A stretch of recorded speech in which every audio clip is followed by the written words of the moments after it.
Varicose veins కి సరైన చికిత్స కోసం సంప్రదించండి ఎవిస్ హాస్పిటల్. నమస్కారం.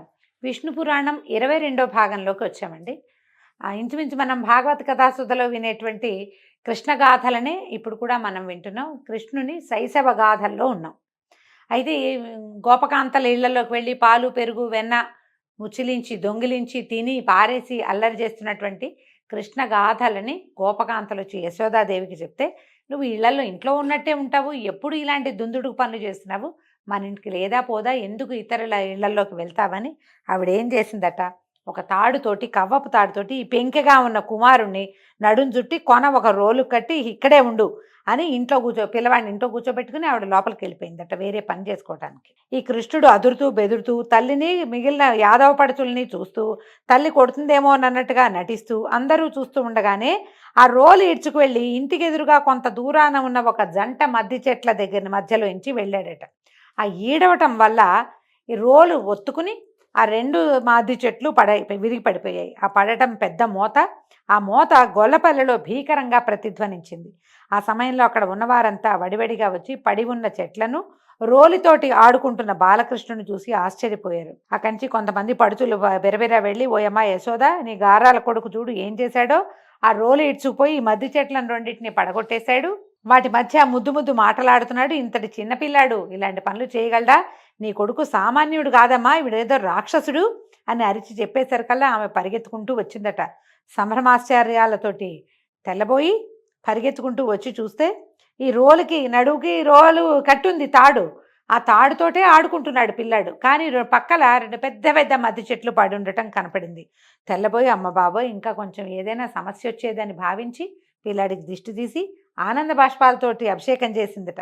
దామం ఉదరబంధంగా కలవాడయ్యాడు కాబట్టి కృష్ణునికి అదొక పేరుగా మారింది. దామోదర లీల అని చెప్తారు దీన్ని. ఈ దామోదర లీలతోటి ఈ దశలో ఈ గొల్లలంతా భయపడ్డారట, యాదవులంతా. మొన్న రాత్రి అంతకుముందు ఒక రాక్షసు వచ్చి చచ్చింది, ఒక బండి ముక్క చెక్క అయింది. ఇప్పుడు నిష్కారణంగా ఈ జంట మధ్య చెట్లు విరిగిపడ్డాయి. ఇదంతా భయంకరంగా ఉంది. పైగా ఇక్కడే ఈ గరిక నీరు పల్చబడిపోయింది, గడ్డి తక్కువగా ఉంది. అవి ఆ కాస్త గడ్డి కనుక వాడిపోతే మనం కూడా ఇబ్బంది పడతాం. ఈ దురవస్థ నుంచి తప్పించుకోవాలి. ఎలాగూ మనకి ఇంతకుముందు వీళ్ళు బృందావనం వెళ్ళమని చెప్పాడు వసుదేవుడు, ఇక్కడి నుంచి వెళ్ళిపోండి అని ఆలోచిస్తున్నారు వీళ్ళు ఎక్కడికి వెళ్ళాలి అని. ఇక్కడి నుంచి ఈ దురవస్థ నుంచి తప్పించుకోవాలంటే మనకి బృందావనమే మంచిదని ఆ రాత్రి గడిపి వేకువజామునే లేచి పాలకుండలు గిన్నెలు నేతి బుంగలతోటి కావళ్ళు నింపి లేగలతోటి ఆలమందల్ని అల్లనల్లన నడిపిస్తూ ఆటలాడుతూ పాటలు పాడుతూ నడక సాగించి మొత్తం ఈ బృందావనంలో ఇక్కడ రేపల్లిలో ఉన్న జనం అంతా కూడా ఈ గోపాలక సంస్థ మొత్తం అందరూ కలిసి గుంపంతా వెళ్ళిపోయారు. యమునకి దగ్గరగా నివాసాలు ఏర్పరచుకున్నారు. అలాగే గోశాలలు నిర్మించారు. పచ్చటి గరిక హెచ్చుగా ఉన్న చోట ఆవులను మేపుతూ యమునలో నీళ్లు తాగిస్తూ శాలల్లో కట్టి పచ్చగడ్డి వేస్తూ కాపాడుకుంటారు. ముచ్చటగా ఆడుతూ పాడుతూ పసిబిడ్డలతోటి ఆ లేగదూడలతోటి ఆనందంగా గడుపుతున్నారు. రామకృష్ణులు ఇద్దరు గొల్లపిల్లలతో కలిసి గోవులను దూడలను కాస్తూ ఉండేవాళ్ళు. రకరకాల ఆటలతో పాటలతో బంతులాటలతోటి బృందావనంలో ఆనందంగా ఉండేవారు. అలా ఉండగా వర్షాకాలం వచ్చిందట. ఆ కాలంలో యమున ఉవ్వెత్తున పొంగసాగింది. ప్రకృతి ప్రశాంతంగా ఉంది. క్రమంగా వాన వెలిసింది. ఒకనాడు కృష్ణుడు బలభద్రుని మిగిలిన పిల్లలను ఆవుల వెంట పంపి తాను బాలుడితో యమున గట్టుకు చేరి అక్కడ కడిమి చెట్ల నీడలో విహరిస్తూ ఉన్నాడు. కొంచెం దూరంలో యమునలో నుంచి మంటలు విషపు గాలి పైకి రావటం చూశాడు. ఆ మడుగులో కాళీయుడు అనే విషసర్పరాజు, వాడి ఆర్భాటం అదంతా అతి విషం కలిగిన సర్పరాజులందరికీ విషం ఉండదట. వాళ్ళు ఈ విషాన్ని జనాల్లో ఎక్కువ జనసమూహం ఉన్న చోట విడవకుండా దాచిపెడతారు. కానీ ఏంటంటే నాదే లోకం కావాలి, నేనున్న ప్రదేశం అంతా నా సామ్రాజ్యమే కావాలని భావించే నాగులు మాత్రం ఇట్లా విషాన్ని గాలిలో విడిచిపెట్టడం వాటి లక్షణంగా ఉంటుంది. అయితే ఈ విషపు గాలి వల్ల ఆ ప్రాంతంలో ఉన్న చెట్లు తీగలు మాడి మసైపోయి బొగ్గైపోయి ఉన్నాయట. ఆ మడుగులో ఉన్న నీళ్లు తాగిన ప్రాణులు బతికుండటమే లేదు. అది గ్రహించాడు కృష్ణుడు. వీడిని ఎలాగైనా ఇక్కడి నుంచి పంపించాలనుకుని పక్కనున్న చెట్టెక్కి దాని కొమ్మ మీద నుంచి మడుగులోకి దూకి నీరుని కలత పెట్టడం ప్రారంభించాడు. ఆ ఎగసిన నీరు అగ్నిమంటల్ని రొప్పుతూ కింద మీద మంటల్ని వచ్చేస్తున్నాయట. నీళ్లు కొట్టిన వేగానికి మంట వస్తుందన్నమాట. కలత పుట్టించిందట. ఇదేమిటి నీరు కింద మీద అవుతోంది ఏదో చప్పుడు, ఎవడో నా ప్రదేశంలో నిప్పులు రువ్వుతున్నాడని కోపించి సేవకులతోటి కాంతలతోటి కాళీయుడు మీదకొచ్చాడట.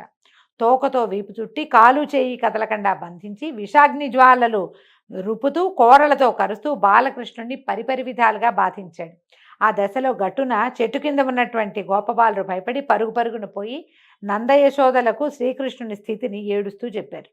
ఆ దుర్వార్త విన్నటువంటి యశోదానందులు ఉలికి బెంగబడి గబగబా యమునా తీరానికి వచ్చారు. వాళ్ళని అనుసరించి బలరాముడు, గోపబాలికలు, గొల్ల పెద్దలు ఆవురు బావురు మంటూ ప్రతివాళ్ళు ఈ మడుగులోకి ఎందుకు దిగాడు, పిల్లాడు ఏమైపోతాడోనన్న బాధతోటి పరిగెత్తుకుంటూ వచ్చారట. అక్కడ చూస్తే భయంకరమైన పాము పడగలతోటి చుట్టుకొని ఉన్న బాలకృష్ణుని చూసి చుట్టూతా ఉన్నవారంతా యశోదానందులు, తల్లులు, తండ్రి, బంధాలు, బంధువులు, చుట్టాలు ఉన్నవాళ్ళంతా దుఃఖంతో ఏం చేయాలో తెలియక, సర్పాన్ని ఏం చేయాలో తెలీదు, దాని మీదకి ఏ రాయేసి కర్రేసి కొట్టినా అది పిల్లాడికి తగులుతుందేమో తెలీదు, ఏం చేయాలో తెలియక రోధిస్తూ నుంచున్నారట.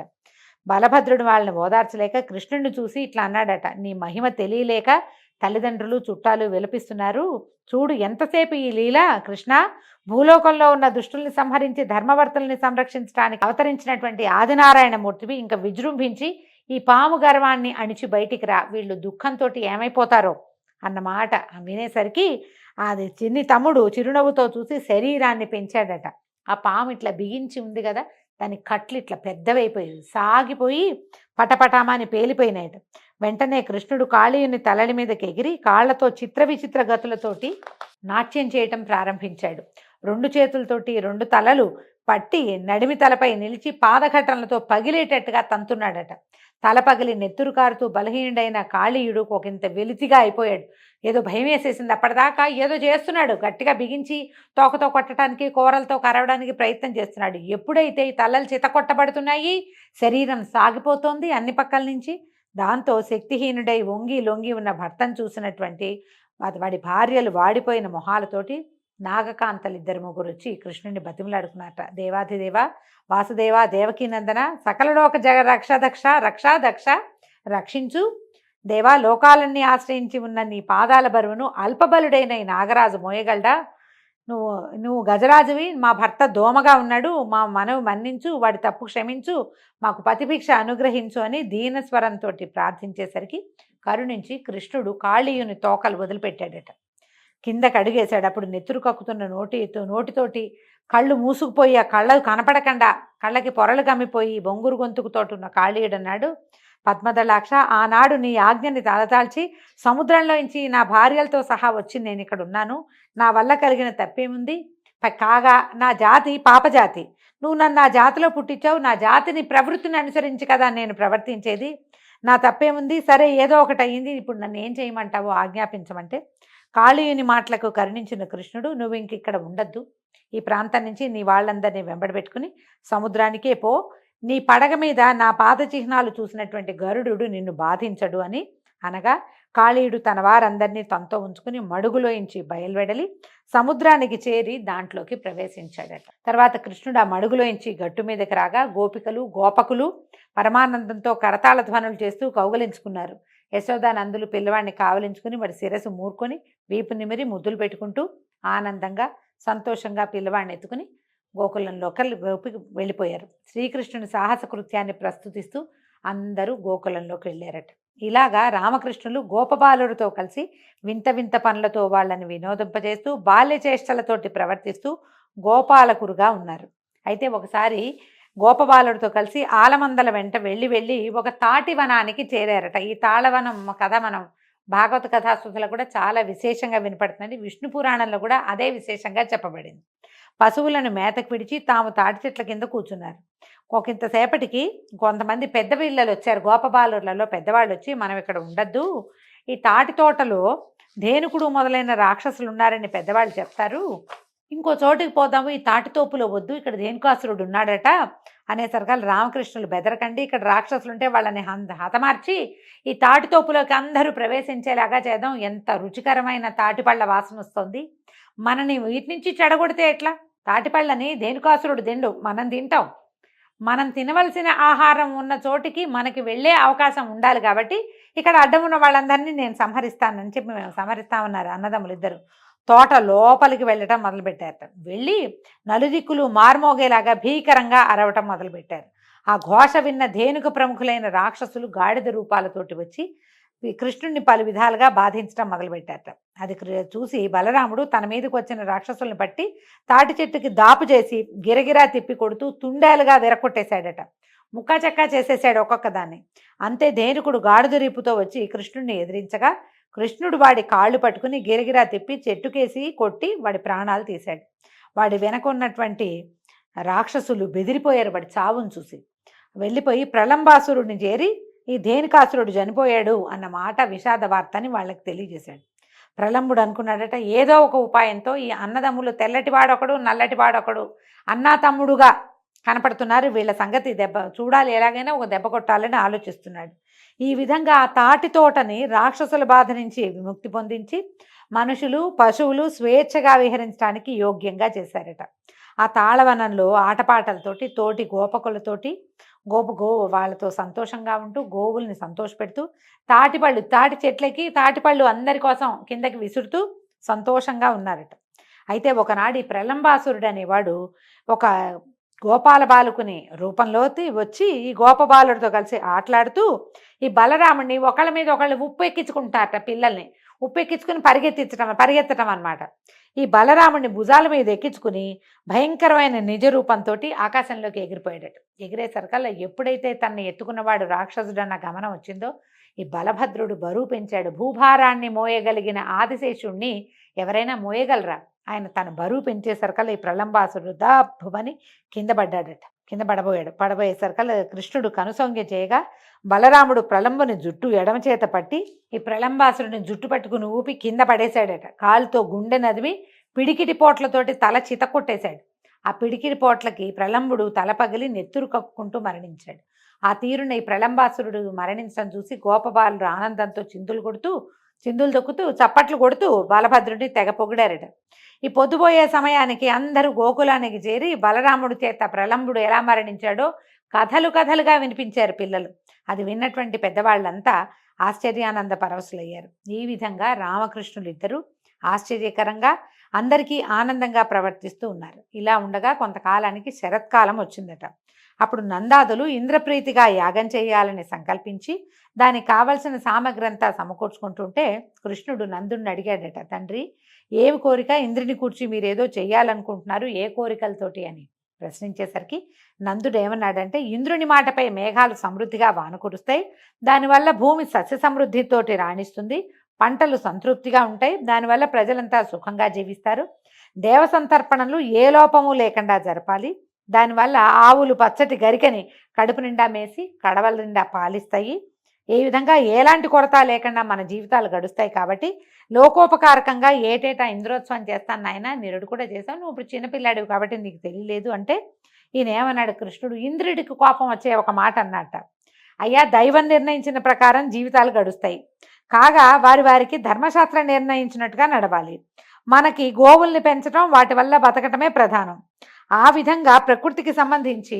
పర్వతాలే మనకి దైవాలు, ఇల్లు వాకిలి విడిచి పక్షుల్లాగా అడవుల్లో తిరుగుతూ బతికే మనకి పర్వతమే పరమదైవతం, కొండలు దుర్జనులను మృగరూపాలు ధరించి శిక్షిస్తాయి, సజ్జల్ని రక్షిస్తాయి, కాబట్టి పర్వతాలకి గోవులకి ప్రియంగా మనం యజ్ఞాలకి చేయటం మంచిది, ఇంద్రుడితో మనకేం పని, మన కొండ సురక్షితంగా ఉన్నంతకాలం మనకి ఏ సమస్య లేదు, మనం ఇంద్రుడికి ఏమీ చేయక్కర్లేదు, బ్రాహ్మణులు మంత్రాలు జపించాలి, కర్షకులు నాగల్ని పూజించాలి, గోపాలకులు గోవులని కొండలని పూజించాలి, అడవుల్లో నివసించే ఆలమందలను గోవర్ధన పర్వత ప్రాంతానికి తోలుకు వెళ్ళి ఆ పర్వతానికి ఉత్సవం చేసి బహువిధాలైన పూజలతో జాతర చేసి ఆగమ పద్ధతిని హోమం చేసి బ్రాహ్మణులకి పాయసము అప్పాలు కూరలు కలిపిన అన్నంపు విందు జరిపిద్దాం, వాళ్ళ భోజనం అయిన తర్వాత గంధ పుష్పాక్షాలతోటి అలంకరించిన ఆవులతోటి గిరి ప్రదక్షిణం చేస్తే మనకి మంచి జరుగుతుంది అని చెప్పేసరికల్లా ఈ వివరానికి సంతోషించినటువంటి నందుడు గోపాలకులందరికీ చెప్పాడు. సరే అందరూ ఒప్పుకున్నారు. కృష్ణుడు చెప్పిన విధంగా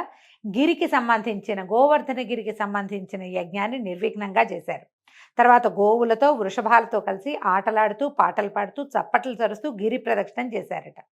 అప్పుడు ఈయన ఏం చేశాడట కృష్ణుడు, ఆ కొండ శిఖరాన తన రూపం అందరికీ కనిపించేలాగా చేసి క్షేమంకరంగా ఫలితాలు ఇచ్చాడు. అందరితో కలిసి గోకులానికి కూడా వచ్చేసాడు. వీళ్ళ గోవర్ధనగిరి పూజ విధానం పూర్తయ్యాక ఇంద్రుడు నందుడు చేసిన అపరాధానికి కోపించి ప్రతిక్రియ చేయాలని సంకల్పం చేసి మేఘగణంలో సంవర్తక మేఘాన్ని రప్పించి వెళ్ళు, బృందావనం పక్కనున్న గోకులంలో అందరికీ అపాయకరంగా ఎడతెరిపి లేని రాళ్ల వానని కురిపించమని పంపించాడు. ఆ మేఘం తన గణంతో కదిలి గోకులంపై శిలావర్షం కురియటం ప్రారంభించింది. మెరుపులు, ఉరుములు, పిడుగులు దశ దిశలా వ్యాపించాయి. ఆ దాడికి గోకులం అవాచ్యమైన బాధకి గురికాగా కృష్ణుడు నందాదులకి ధైర్యం కలిగించి తనకు చేసే యజ్ఞం చేయలేదని ఇంద్రుడు చేసిన చెడ్డ పనిది, భయపడకండి అంటూ అందరూ పోయేలాగా ముచ్చటగా మాట్లాడుతూ గోవర్ధగిరిని అవలీలగా మీదకి ఎత్తి గొడుగులాగా పట్టుకున్నాడట. అదే ఎడమ చేతిలో అవలీలగా అనాయాసంగా ఎడమ తాటాకు గొడుగులాగా ఆ కొండ ఉండగా గోపాలకులు గోవులు కూడా దాని కింద ఏ చీకు చింత లేకుండా హాయిగా ఉన్నారు. ఆ విధంగా 7 దినాలు ఏకధారగా సంవర్తక మేఘం కురిసినటువంటి వడగళ్ల వాన ఏమీ చేయలేకపోవటం చూసి సిగ్గుపడ్డాడట ఇంద్రుడు. చింత కలిగిన మనసు కలిగిన వాడై మేఘాలని వెనక్కి తప్పించాడు. చూశాడు కృష్ణుడు మేఘాలు వెళ్ళిపోయినాయి వెనక్కి, వాన తగ్గిపోయిందని. అందరినీ బయటికి పంపించి కొండని మెల్లిమెల్లిగా మళ్ళీ కిందకి దింపేశాడు. ఇంద్రుడికి కృష్ణుని యొక్క ఈ క్రియ అర్థమైంది. మనసు మారింది. కృష్ణ దర్శనానికి ఆనందంగా ఐరావతారూఢుడై వచ్చి దర్శించాడు. ఆ సమయంలో ఎవ్వరికీ కనిపించక గరుడు గగనరంగాన నిలిచి ఎండ తగలనట్టుగా కృష్ణునికి గొడుగులాగా రెక్కలు విప్పి పట్టాడట. ఇంద్రుడు దివి నుంచి భూమికి వచ్చి ఐరావతం మీద నుంచి కిందకి దిగి సవినయంగా కృష్ణుని నమస్కరించి ఆయన వద్దకు చేరి కౌగలించుకుని పలకరించాడు. సంభాషణ మొదలుపెట్టాడట. నందనందన, అతి బలిష్ఠులైన దానవులకు కూడా కదల్చటానికి సాధ్యం కాని, దేవతలకి కూడా చూడడం శక్యం కాని కొండను అవలీలగా పెళ్లగించి పైకెత్తి ఎడమ చేత 7 దినాలు భరించి గోపికాగోపకులకు రాళ్లవాన వల్ల ఏ బాధ లేకుండా కాపాడావు. ఇలాంటి ఆశ్చర్యకరమైన విషయాన్ని ఇంత చిన్నతనంలోనే చేశావు. తిరిగి పెద్దవాడివయ్యాక దుష్ట శిక్షణ చిగురంతా చేస్తావంటే మొత్తం సమూలంగా దుష్ట శిక్షణ చేస్తావని నాలో విశ్వాసం పెరిగింది. కాబట్టి లోకాలు మెచ్చేలాగా గోవర్ధనగిరిని గొడుగులాగా పట్టి గోపీ గోపకులను కాపాడావు గనక నీకు గోవిందుడనే పేరొకటి నామభూషణం అగుగాక. గోవిందుడు అంటే ఈ మొత్తం గోకులాన్ని రక్షించినవాడు అని పేరును నీకు సార్థకము అవుగాక. అలాగే ఇటు సురులకు సమయానుసారంగా సంరక్షకుడకు కావాలని నేను ఉపేంద్రుణ్ణి చేస్తున్నాను, సమ్మతించు అని ఐరావతం చేత పవిత్రోదకాలు తెప్పించి కృష్ణుణ్ణి అభిషేకించాడు. ఆనాటి నుంచి కృష్ణుడు గోవిందుడుగా ఉపేంద్రుడుగాను ప్రసిద్ధ నామధేయుడయ్యాడట. ఆ సమయంలో గోవులు ముందుకొచ్చి కృష్ణునకు క్షీరాభిషేకం చేశాయి. దేవతలు, యక్షులు, గంధర్వులు, కిన్నరులు, కింపురుషులు గగనతలాన నిలిచి పుష్పవృష్టిని కురిపించి జయ జయధ్వనులతో భేరీ మృదంగాది వాద్యధ్వనులతో భూనభోంతరాళాలు మార్మోగించారు. తదుపరి ఇంద్రుడు ఏకాంతంగా కృష్ణుడితో ఇట్లా అన్నాడు. అయితే ఇంద్రుడు ఒక మాట చెప్పాడట. ఇప్పుడు కేశవ, భూభారం తీర్చడానికి నీవు ఇలపై జన్మించిన నాడు నీకు తోడుగా ఉండటానికి నా అంశతో కుంతికి ఒక కుమారుడు కలిగాడు. అతడి పేరు అర్జునుడు. సమయానుసారంగా వాడికి యుద్ధాలలో ఎలాంటి ప్రమాదము రానిక కాపాడుతూ ఉండమని కోరుకున్నాడట. ఇంద్రుడి మాటలు విన్న కృష్ణుడు, మహేంద్ర, నేను ఎరుగుదును. అర్జునునకు నా చేయూత ఎప్పుడూ ఉంటుంది. అంతేకాదు పాండవులకు కౌరవులకు ఒక కలహం చెలరేగబోతోంది. అప్పుడు నేను పాండవ పక్షాన ఉండి కౌరవులను పాండవుల చేత నేల కూల్పిస్తాను. వారి కీర్తి శాశ్వత స్థాయిగా ఉండేలాగా చేస్తాను. ప్రస్తుతం ఈ కంసాదుల్ని కడతేర్చాలి. తర్వాత పాండవుల సమయం, ఇప్పుడు కాదు. దుష్ట శిక్షణ, శిష్ట శిక్షణ తప్పకుండా జరుగుతుంది. నువ్వు అర్జునుడి కోసం ఎటువంటి కలత పడద్దు అని చెప్పిది ఈ ఇంద్రుడట. అంటే మరి దీన్ని ఎందుకు చూపించారో, ఇది జరగబోతోందని చెప్పించారనమాట. కృష్ణుడికి తెలియకుండా ఏం జరిగింది? ఆయనే ఆజ్ఞించాడు. మహావిష్ణువే దేవాదులందరినీ భూలోకంలో జన్మించండి అని చెప్పాడు కదా. వాళ్ళ అంశమాత్రాలతోటి కుమారులుగా కొంతమంది జన్మించారు. అయితే ఇంద్రుడు ఆనందంగా శ్రీకృష్ణుని వేడుకొని ఆయనకి నమస్కారాలు చేస్తూ వెళ్ళిపోయాడట. కొంతసేపటికి గొల్లల పెద్దలు కృష్ణుని వద్దకు వచ్చి, కృష్ణ, దేవతలు కూడా చేయలేని పనులు ఇంత చిన్న వయసులో నువ్వు చేయటం ఆశ్చర్యంగా ఉంది. అంతకంతకు తేలికగా పైకెత్తి గొడుగులాగా పెట్టి ఈ గోవర్ధనగిరిని మమ్మల్ని అందరినీ రక్షించావు. అయితే నువ్వు ఎవరో చెప్పు అని అడిగితే అప్పుడు శ్రీకృష్ణుడు తన అవతార విశేషాన్ని మాయా విలాసంగా ఈ గోకులంలో ఉన్న పెద్దలకి తెలియజేశాడట. అయితే మాయ అవటం వల్ల వాళ్ళు తెలుసుకున్నా కూడా తర్వాత మళ్ళీ మర్చిపోయి కృష్ణుడు తమ వాడని, తమ ఇంట నందుని ఇంట పుట్టిన పసివాడుగానే భావించి ఆ విష్ణుమాయా విలాసంలో తేలిపోతూ ఉండిపోయారట. దీంతో ఈరోజు కథ పూర్తయిందండి. రేపు ఉదయం మళ్ళీ తర్వాయి భాగంతో కలుసుకుందాము. నమస్కారం.